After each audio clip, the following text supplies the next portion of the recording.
Monsieur le directeur, honorable jury, chère audience, très chers opposants, bonjour. C'est avec un grand plaisir que je me mets devant vous aujourd'hui, mais que sera notre thème? Après le voyage en avion et les hôtesses de l'air, l'émission de news et les journalistes, pourquoi pas un tribunal et des avocats? Par contre, nous ne sommes guère ici pour défendre Ichwan Iknwan ou pour vous parler de Hadda et Waya Hamid, encore moins pour vous expliquer l'histoire de Si Mohamed. Toujours aussi présent. Non, nous sommes ici pour défendre un point de vue, une position qui me semble tellement évidente et le fait de la contredire me semble tellement bizarre. Je suis là pour vous parler du grand Martin Luther King. Je suis là pour mettre les choses au clair et surtout pour analyser sa citation qui est comme suit. Chacun a la responsabilité morale de désobéir aux lois injustes. Commençons d'abord par décortiquer le sujet. Je souligne responsabilité morale, désobéir et loi. La responsabilité morale est la nécessité pour une personne de répondre de ses intentions et de ses actes devant sa conscience. Désobéir, ça vient de désobéissance et c'est le refus d'obéir ou enfreindre un commandement. Et finalement, la loi, c'est un terme générique qui désigne une norme, une obligation ou une prescription. Après avoir compris le sujet mot par mot, essayons maintenant de comprendre notre position. Là, on est en train de vous dire, même si une loi est injuste ou inconvenable, nous devons la respecter. Vous allez sûrement me demander pourquoi. Ne vous pressez pas, laissez le temps faire les choses et vous allez comprendre qu'une loi reste une loi et que nul n'a le droit de désobéir à celle-ci. Donc là, je vous jure, Uqsim billah, que je dirai la vérité et rien que la vérité. Sur ce, je préfère conclure ma parole par une citation qui m'a particulièrement intriguée. Je cite « Mieux vaut obéir à une loi injuste, démocratiquement votée, que plutôt à une morale qui varie d'une personne à une autre. » Merci Kautal, tu as tout résumé en quelques mots. Je vous laisse le temps de méditer ceci, très chers opposants, et je vous souhaite un excellent débat. Merci.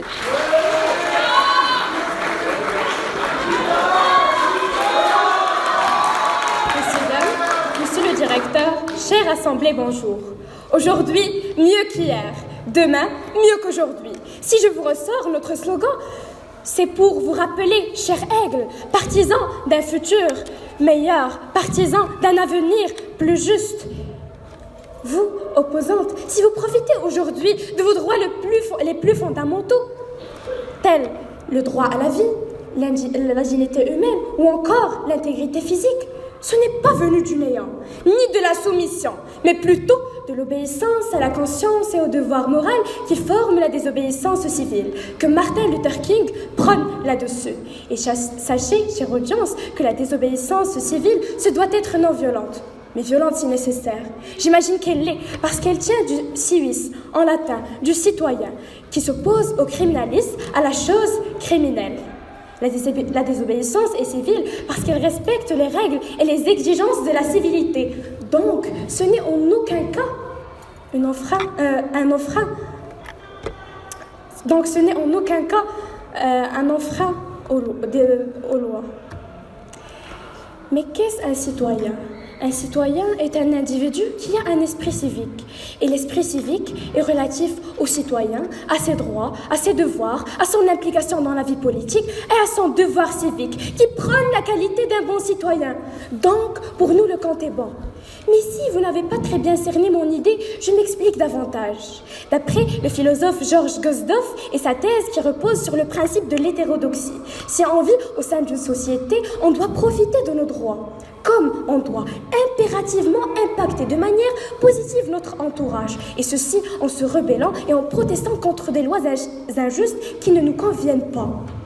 Henri David dit, et je cite, « Le respect de la loi vient après celui du droit ». Fin de citation. Et avant de finir, j'ai 2 petites questions auxquelles vous devez répondre. Premièrement, quelles sont les alternatives que vous proposez si on obéit toujours à ces lois injustes? Deuxièmement, quelles sont les conséquences positives de cette désobéissance sur le développement de l'être humain? J'espère que vous allez répondre à mes questions. Sur ce, je vous laisse entre les mains de mes camarades. Merci.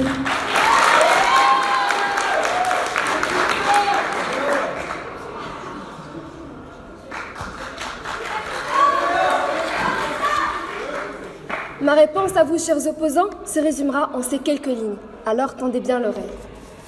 Permettez-moi, chère audience, d'essayer d'éclairer les causes de la polémique que ce sujet a engendrée. D'abord, je tiens à vous dire que notre intention n'est point de critiquer l'illustre personnage qu'est Martin Luther King. Non, notre objectif est de montrer et de démontrer que la méprise réside dans le fait que vous voulez universaliser cette citation dans toutes les situations, dans toutes les époques et dans toutes les circonstances. Donc je m'explique. Commençons par le terme moral, qui à mon avis découle de normes appartenant à une communauté déterminée dans le temps et dans l'espace. C'est un ensemble en quelque sorte de lois pour assurer le relationnel de cette communauté.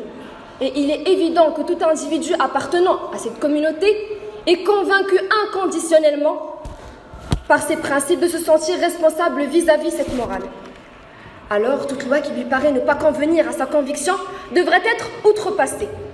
Cela nous mène donc à conclure que chaque communauté a une loi appropriée. La morale n'est pas universelle. Prenons l'exemple de certains peuples dans certaines régions, en Afrique, en Amazonie et autres, qui vivent à poil. Quelle serait la réaction d'un citoyen conservateur qui se trouverait au sein de cette société?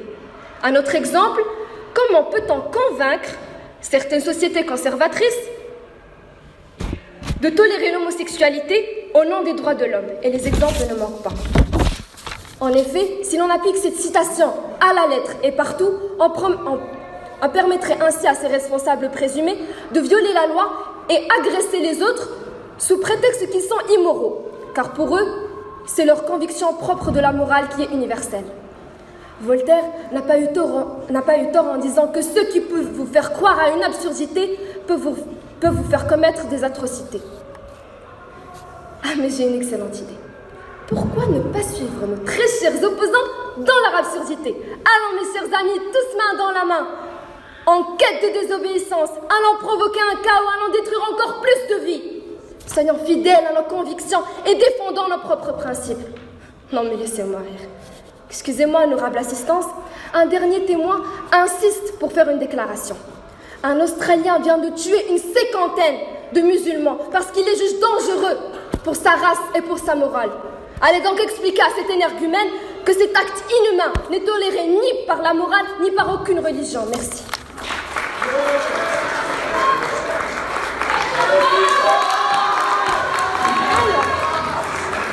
Alors, mademoiselle Rita, cet Australien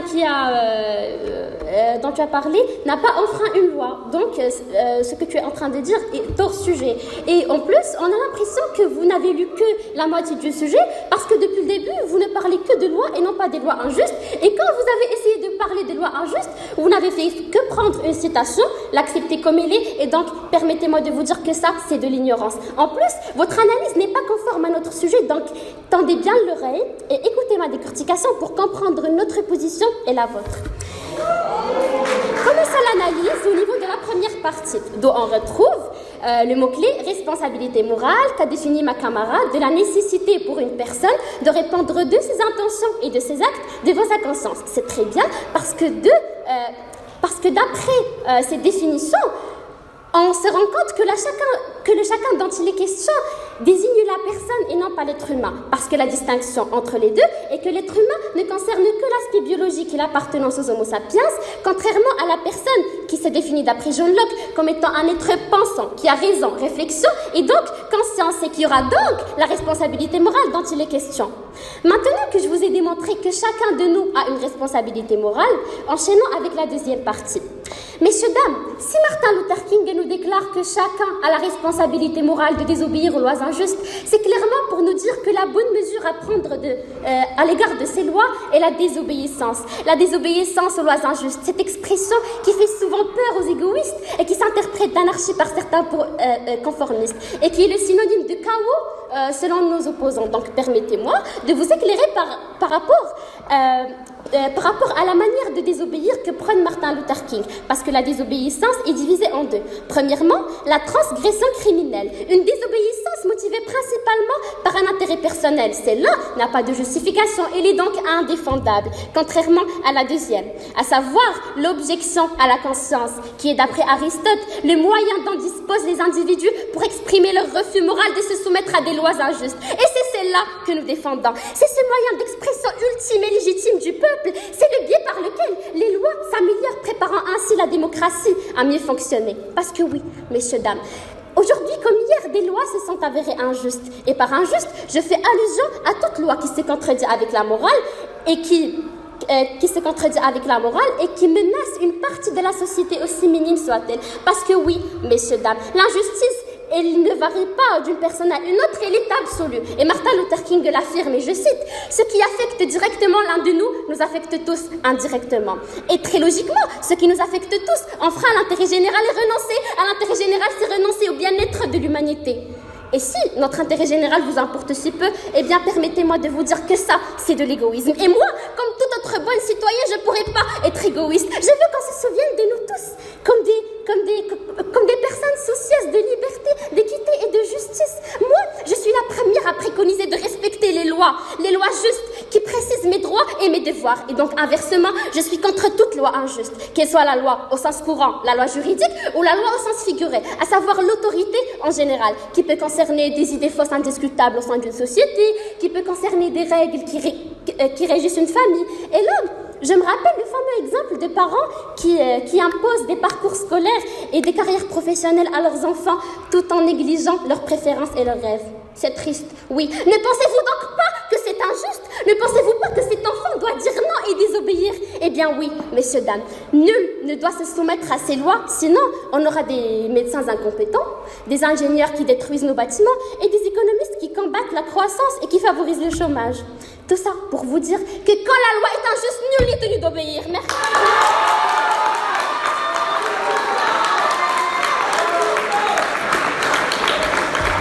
Alors déjà, j'ai 3 constats à vous faire.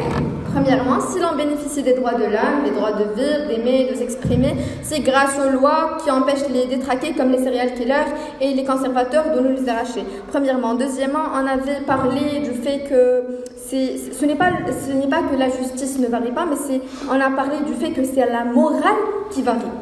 D'accord. Troisièmement, je ne comprends pas, mais vous avez dit que l'Australien n'a enfreint aucune loi. Vous le pensez vraiment? Je ne sais pas, mais je ne connais aucune loi qui nous dicte de tuer des musulmans en train de faire une prière un vendredi. Par contre, ça, c'est de l'ignorance et ça, c'est de l'égoïsme. Alors, il n'y a pas pire que cet orage qui fait irruption en pleine journée à la plage, n'est-ce pas? Ou bien le mécanisme de ton corps qui te refuse ces bonnes pizzas Mamma Mia, ces shawarma al-ara ou ces burgers Five Guys parce que, eh bien, tout simplement, tu es intolérant au gluten. Ou encore, ces gaz à effet de serre. Ces gaz à effet de serre que dégagent les usines mais qui détruisent notre zone. Ce qui est bien très injuste vu qu'on a tellement besoin de ces usines. Et sinon, notre garde-robe ne serait pas aussi bien garnie qu'elle est maintenant. On n'aurait pas de voiture ni la plupart de nos aliments. Voire même les médicaments pour ceux qui en ont besoin. Et oui, mais c'est tellement désolant vu qu'on devrait diminuer le taux de ces usines parce que l'univers obéit à des lois lesquelles on devrait suivre, aussi injustes soient-elles. Attendez. Eureka! L'univers, cette grandeur obéit à des lois. Et nous, les petites graines de cet univers-là, voulant désobéir à ces lois, soit dites injustes. Vous allez nous sortir cette petite phrase qui emplit Internet et qui dit qu'une loi injuste n'est pas une loi. D'accord, ok. C'est quoi une loi injuste tout d'abord? Ah oui, vous allez encore nous dire que c'est toute loi qui rabaisse et dénigre l'être humain. D'accord. En l'emprisonnant, en lui arrachant sa liberté par exemple. Vous ne le rabaissez pas, c'est ça? Question rhétorique, je me charge de la réponse. Oh mais si, vous le rabaissez. Ceci implique logiquement que l'emprisonnement est une loi injuste. Ça sent l'absurde, n'est-ce pas? Après, pourquoi donc ne pas avoir cette responsabilité morale de désobéir à cette loi et donc de ne pas suivre cette loi dictant que tout meurtrier se doit impérativement de se trouver en prison? Ah, ou bien vous ne voulez certainement pas vous retrouver avec un serial killer dans le même secteur ou avec un terroriste dans le même ascenseur. Mettez un peu de logique dans vos propos opposants parce que sinon vous passerez pour des esprits de contradiction. Et comme a dit l'écrivain espagnol José Ortega, et je cite, lo que hace que un problema sea un problema es contener una contradicción. Ce qui fait d'un problème un problème, c'est de contenir une contradiction. Vous êtes en train de défendre charnellement le fait que les autres méthodes, autres que la désobéissance aux lois, est un acquis. Or, que vous avez tout faux ici, il y a bien une pléthore de manières de changer une loi injuste. Pourquoi donc ne serait-on indépendant et ne pas suivre Internet et c'est il faut désobéir à toute loi injuste as we're eagles and we're not a yes sir or a follower. Laissez-moi vous mettre une chose bien au clair opposant. Seuls les esprits désespérés voient en la désobéissance un seul recours. En la désobéissance aux lois injustes, un seul recours pour la seule et bonne raison qu'il manque de philosophie politique. Merci.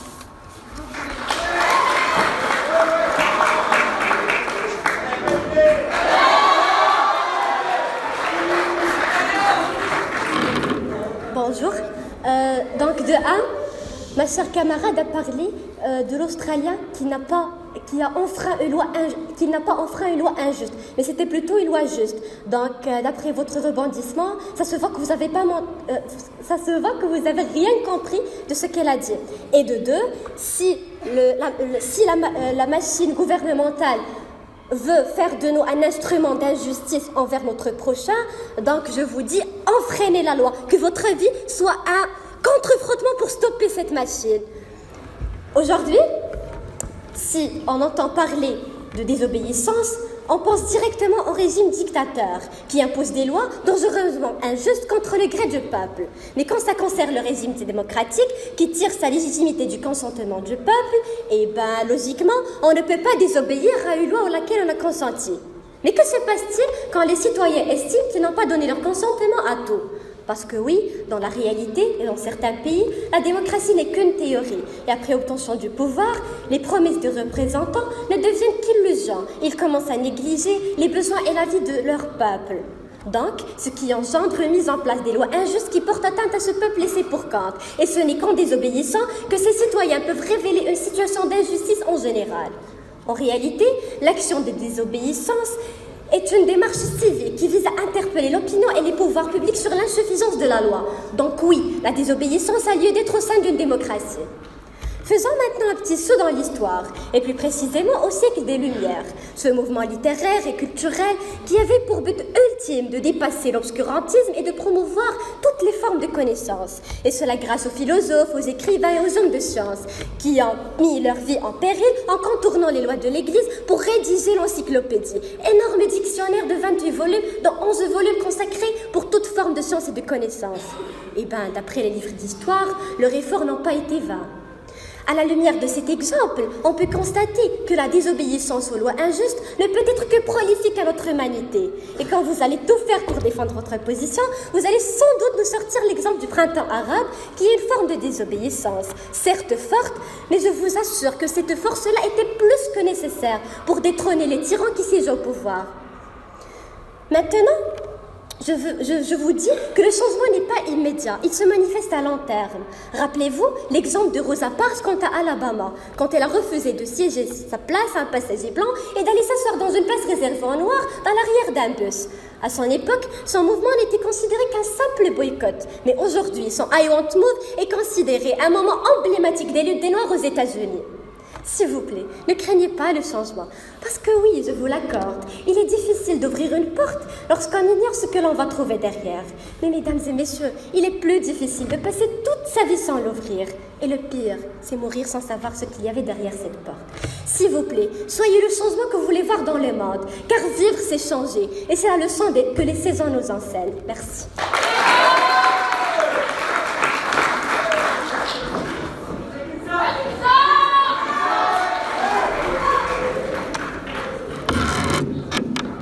Alors, très chers opposants, il suffit juste de bien écouter mon intervention et je vous assure que tout ira bien. Écoutez. Chers opposants, chère audience, j'aimerais vous confier un petit secret.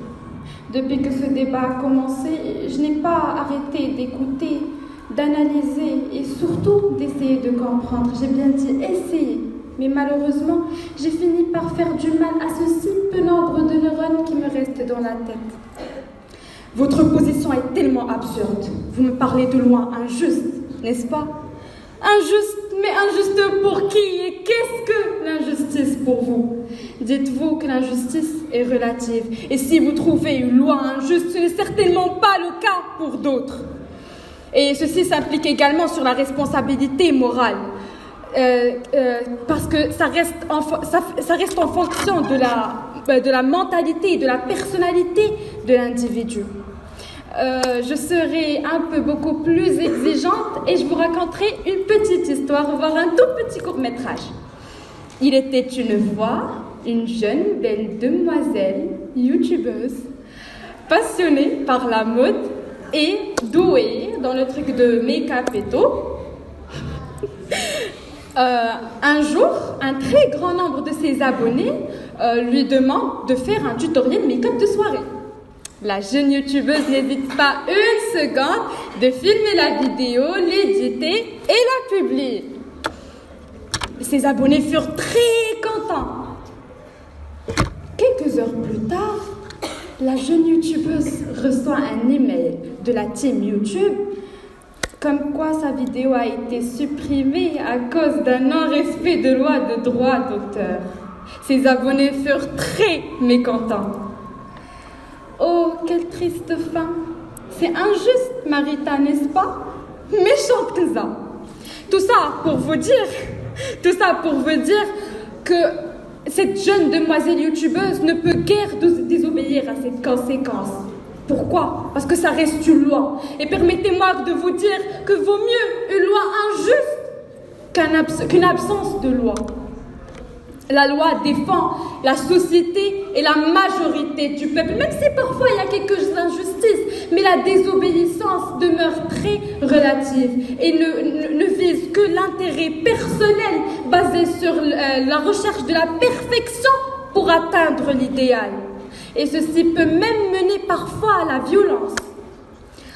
Pourquoi ne pas trouver des solutions pour changer cette loi qui nous paraît soi-disant injuste au lieu de faire appel à des réflexes hors de la loi et donc préjudiciables? Faut-il alors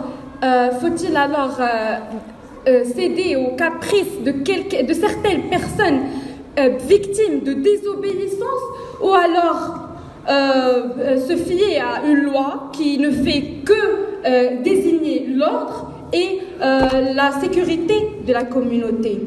Je vous prie, très chers opposants, de répondre à mes questions. Et s'il vous plaît, évitez la redondance. Merci.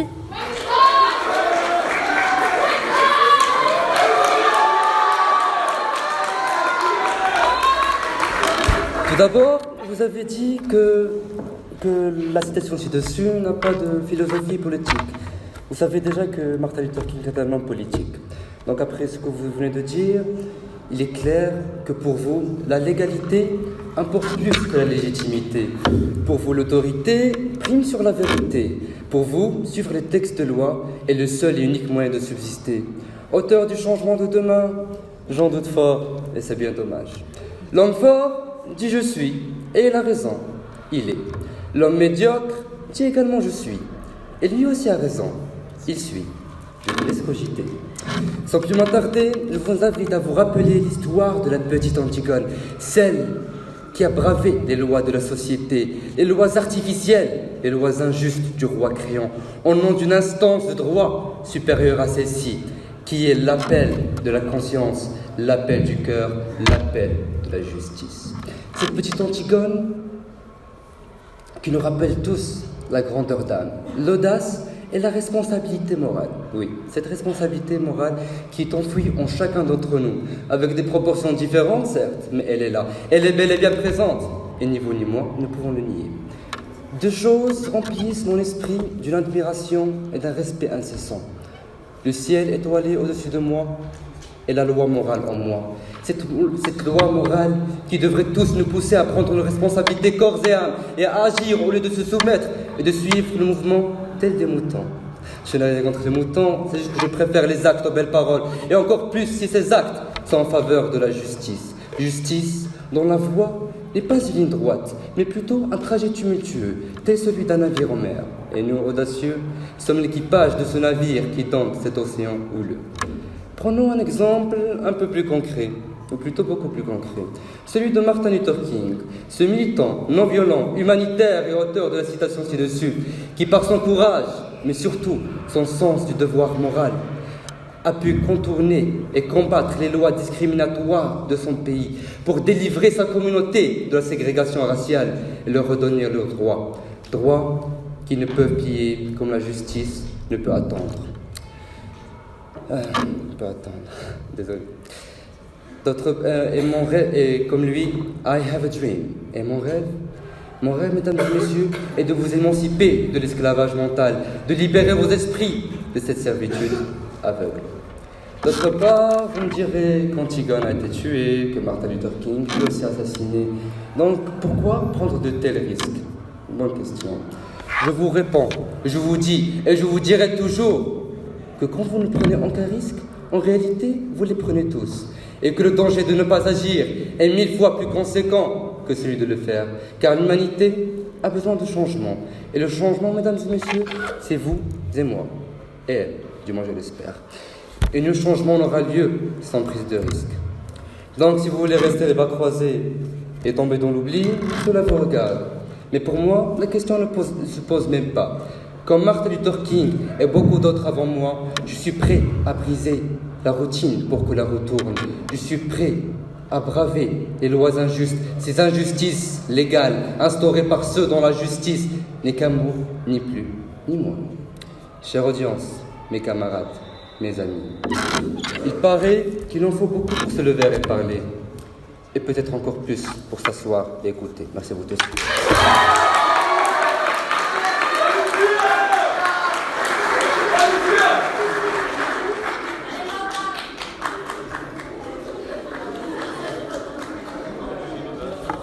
Alors, petit bilan de ce que nos opposants nous ont présenté jusqu'ici. Illusion, check. Mensonge, check. Se dandiner devant le pupitre en nous traitant d'ignorants, check, check, check. Des arguments pertinents, non, essayez encore. Ah, et Ntisar, Poussinette. Excuse notre soi-disant ignorance, mais heureusement pour nous et malheureusement pour vous, être réaliste n'est pas encore illégal. Ah, et d'après vous, l'Australien n'a désobéi à aucune loi injuste. Alors, laissez-moi vous éclaircir ce que mes camarades ont répété maintes et maintes fois. Certes, il n'a désobéi à aucune loi injuste pour vous, mais pour lui, cette loi paraissait injuste. Et donc, il a suivi cette obligation morale qui lui dictait d'aller tuer d'autres personnes parce que, soi-disant, ces personnes-là présentaient une quelconque menace pour sa race. Donc, oui, vous et ce meurtrier sans cœur partagez le même point de vue. Est-ce une raison pour se remettre en question? Sûrement. Et Ziad, on n'a jamais dit que cette citation de Martin Luther King n'avait pas de philosophie politique.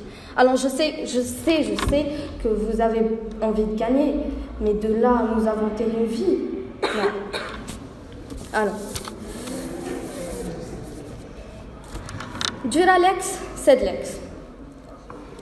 La loi est dure, mais c'est la loi. Un jour, je me suis demandé ce que je faisais ici. Et je n'ai pas pu trouver de réponse réfléchie. Et c'est là que j'ai compris que nous sommes tous les produits d'une industrie qui fait de nos vies une série de pluies, de soucis, de maladies, de cris qui résonnent là et ici, où nos folies nous ont appris qu'il n'y a pas de sortie. Oh que je prie pour avoir droit aux fruits promis, au paradis, loin du mépris, de la hiérarchie, du conflit. Mais je sais que j'ai d'abord une mission à accomplir ici, où rien n'est parfait, pas même la bêtise humaine. Je sais que rien n'est défini, même pas ce semblant d'harmonie qui pourrait nous unir. Et je ne suis pas dans le déni. Je saisis l'ironie qui régit nos sociétés compromises, mais je sais aussi que nous faisons de notre mieux pour transformer ce qui a été détruit. Sang de mon sang, mes frères, mes sœurs, ô famille que je n'ai pas choisie, mais que j'aime de tout mon cœur, j'ai une confidence à vous faire. La révélation du siècle. Je suis humaine. Et oui, je fais partie de ces créatures toutes fragiles qui se brisent au moindre coup de vent, mais qui se relèvent à chaque fois encore plus fortes. Mon corps est mon œuvre d'art, chaque pli, chaque courbure raconte une histoire. Mon cœur, meurtri, s'adoucit au fil du temps.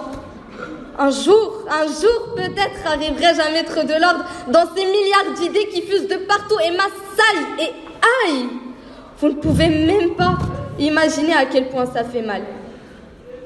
Ou peut-être que si, finalement, car vous tous, là, qui m'agitez votre unicité sous les yeux, vous êtes humains, et chacun d'entre vous semble porter un message propre à lui. Une mélodie si douce, un toucher si tendre, qui me donne la chair de poule, mais aussi une poigne ferme, des regards pesants, inquisiteurs, qui pousseraient un psychopathe au suicide, et me donne presque envie de me rouler dans un coin de l'estrade, de me recroqueviller et de disparaître. Et pourtant, me voilà devant vous à essayer de vous faire comprendre que tous ces contrastes dont je vous ai parlé prouvent que jamais, au grand jamais, nous n'aurons la même définition du mot injuste. Pensez-vous qu'un meurtrier trouve juste qu'il soit exécuté à son tour? Pensez-vous qu'un voleur trouve juste de n'avoir pour seul compagnon que les grognements et protestations de son estomac?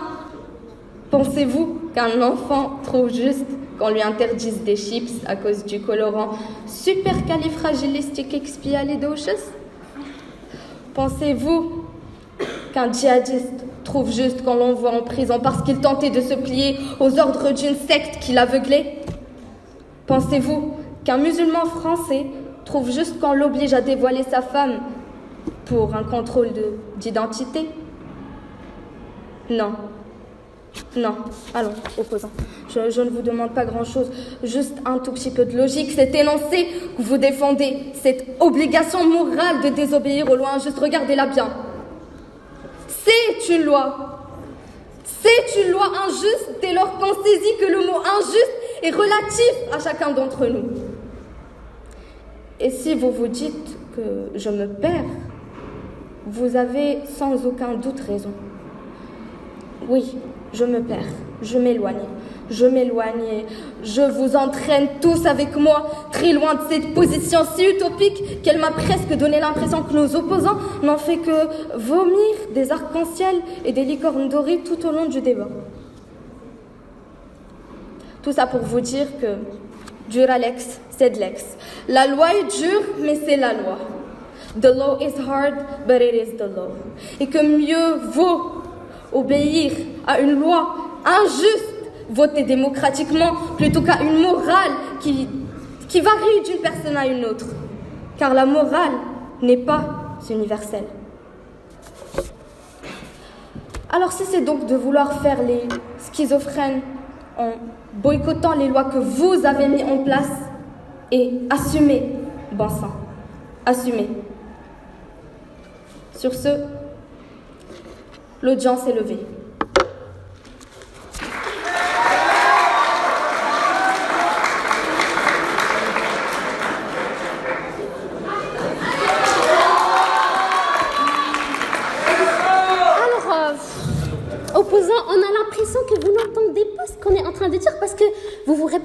vous répétez, et vous ne prenez pas en compte ce qu'on a dit. Mais vous l'avez dit, mademoiselle Kinza, vous essayez de comprendre, mais vous n'arrivez pas. C'est normal parce que vous croyez toujours que les sujets et chacun a la responsabilité morale de désobéir aux lois justes. De deux, vous avez parlé du convertisme, et le convertisme, c'est l'attachement aux lois traditionnelles, ce qui veut dire que vous êtes totalement contre le changement. Vous savez, j'aurais compris si vous étiez 4 dames vieilles à 2 pas de la mort à 70 ans, j'aurais dit c'est pas grave, ils veulent pas prendre de risques, ils sont à 2 pas de la mort. Mais là, je suis choquée. Mais c'est pas possible. En plus, vous avez dit et redit, la loi est l'injustice est relative. Alors que je vous ai démontré par une citation de philosophe, par une citation de Martin Luther King, que l'injustice est l'état absolu. Et si vous n'êtes pas altruiste, ça vous regarde. En plus, je vous ai dit dans la première intervention que c'était de l'égoïsme. Donc, vous avez démontré que j'ai raison.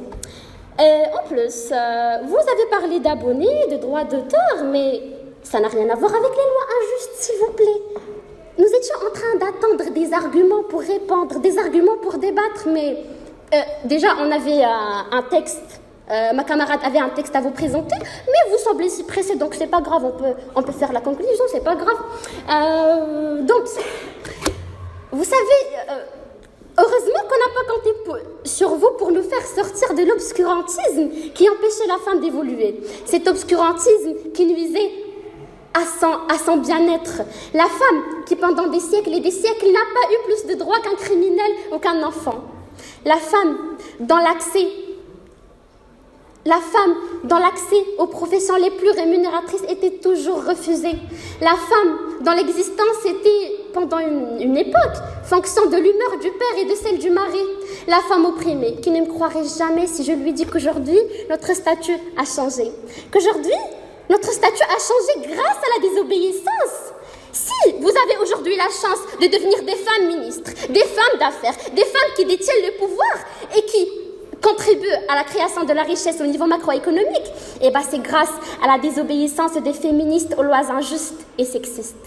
Alors dites merci à ces jeunes femmes qui malheureusement ne vous ressemblent guère et dont la responsabilité morale était si puissante qu'ils ont choisi de militer pour nous garantir nos droits et notre dignité. Alors dites-moi, vous ne pouvez pas me dire que vous avez terminé. Alors dites-moi, est-ce que vous pensez toujours que la désobéissance aux lois injustes n'est pas un droit quand c'est en relation avec votre dignité, votre indépendance et votre liberté? Vous savez, opposants, la différence entre notre mentalité et la vôtre est exactement la différence entre notre école et les autres. Peut-être que notre école est différente par cette grande salle de cinéma, par ces posters d'athlètes qu'on a dans notre salle de sport, ou même ces petits pains très délicieux qu'on mange à peu près chaque jour, ou plus. Mais on a quelque chose de plus précieux, et c'est notre philosophie. Une philosophie qui m'inspirait depuis que j'étais une petite fille. Avant d'intégrer l'école et devenir l'une des aigles, on m'a rien appris à part le respect des règles. Et c'est cette philosophie qui a fait de cette petite fille ce qu'elle est aujourd'hui. Une philosophie qui repose, certes, sur le développement de compétences, mais qui est surtout là pour secouer les consciences. Une philosophie qui nous pousse à la réflexion. Réflexion dont le résultat est toujours positif, pas nécessairement à court terme, mais sûrement à long terme. Un long terme qui nous fait sortir de notre zone de confort pour penser aux autres et non pas qu'aux plus forts. Oui, je fais des rimes et c'est une coïncidence. Mais si je désobéis, ce n'est pas une coïncidence, chère audience, c'est un combat contre la décadence. Je m'inspire de la désobéissance féministe aux lois injustes et sexistes. Je m'inspire de nos ancêtres marocains qui ont tout fait pour un pays où le berbère et l'arabe ne forment qu'un. Je m'inspire d'Antigone, qui par sa bravoure et ses actes nous étonne. Je m'inspire de l'histoire tout entière, qui grâce à ses désobéissances ne retourne jamais en arrière. Allez-y, opposants, faites comme l'histoire, acceptez la désobéissance et ne restez pas dans le noir. Comprenez que vous devez clore des cycles. Cessez d'être ce que vous étiez et soyez ce que vous devez être. 4 jeunes filles au sein d'un tel établissement doivent normalement être altruistes, ambitieuses, actrices du changement. Soyez intellectuels, c'est bien, mais avec conscience. Parce que l'intellect sans conscience est aveugle, exactement comme votre façon de voir les choses. Mais j'espère qu'après tous les exemples cités durant le débat, qu'après toute notre analyse et notre décortication philosophique, votre situation a changé. Parce que non, j'accepterai pas à ce que des gens comme vous tombe dans l'erreur de défendre la soumission aveugle et l'esclavagisme. Et détrompez-vous si vous pensez toujours que nous sommes anarchistes ou qu'on veut l'élimination absolue de la loi, parce que non, c'est pas ce que nous voulons. Tout ce que nous sommes en train de dire est que nous devons obéir aux lois justes et inversement désobéir aux lois injustes. C'est très simple. Et si vous n'arrivez pas à comprendre, refaites vos recherches. Regardez des documentaires, lisez des livres de philosophie et vous allez vous rendre compte que Martin Luther King avait raison quand il a dit, et je cite, « Nous avons douloureusement appris que la liberté n'est jamais donnée de bon gré par l'oppresseur, elle est exigée par l'opprimé. » Fin de citation. Et oui, les droits ne se donnent pas, elles s'arrachent. Donc, messieurs, dames, ne soyez pas l'oppresseur. Mais quand on essaie de vous opprimer, ne vous laissez pas faire. Et rappelez-vous que chacun de nous a la responsabilité morale de désobéir aux lois injustes. Merci beaucoup pour votre attention.